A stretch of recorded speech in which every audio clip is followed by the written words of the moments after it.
محبت کا mask. Corona virus کی وجہ سے حکومتوں نے لوگوں کو یہ سکھانا شروع کیا ہے کہ جب بھی باہر کسی اجتماعی جگہ پر جائیں تو ماسک پہنیں۔ اس کی وجہ ماسک پہننے والے کو وائرس سے محفوظ رکھنے سے زیادہ دوسروں کو اس وائرس سے محفوظ رکھنا ہے۔ جب ہر کوئی ماسک پہنے گا تو ہر کوئی محفوظ رہے گا۔ اس بارے میں کچھ وقت کے لیے سوچئے۔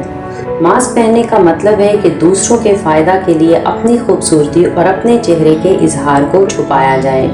لوگ کچھ وقت کے لیے یہ کرنے کے لیے تیار تو ہیں، لیکن اگر آپ کو یہ کہا جائے کہ دوسروں کے فائدہ کے لیے آپ یہ ماسک ہر وقت اپنی ساری زندگی آخر تک پہنے رہے تو مجھے شک ہے کہ آپ میں سے کوئی بھی یہ کرنے کے لیے تیار ہوگا۔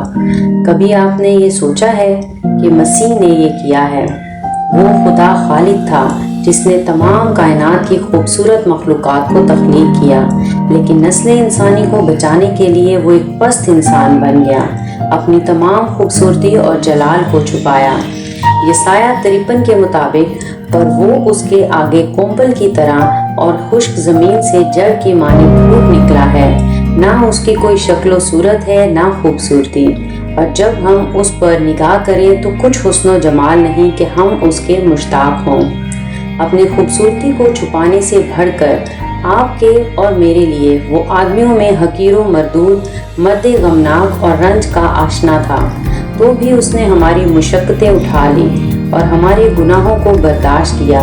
وہ ہماری خطاؤں کے سبب سے گھائل کیا گیا اور ہماری بدکرداری کے باعث کچلا گیا۔ ہماری ہی سلامتی کے لیے اس پر سیاست ہوئی تاکہ اس کے مار کھانے سے ہم شفا پائیں۔ عزیز سننے والوں، محبت کے ذریعہ سے خداوند انسان بنا، یسوع مسیح۔ وہ آپ کے لیے مرا تاکہ آپ کے گناہ بخشے جائیں۔ وہ جی اٹھا اور زندگی بخش روح بنا، اور اب وہ تیار ہے کہ اپنی الہی زندگی اور اپنی محبت اور اپنا اطمینان وہ آپ کو دے۔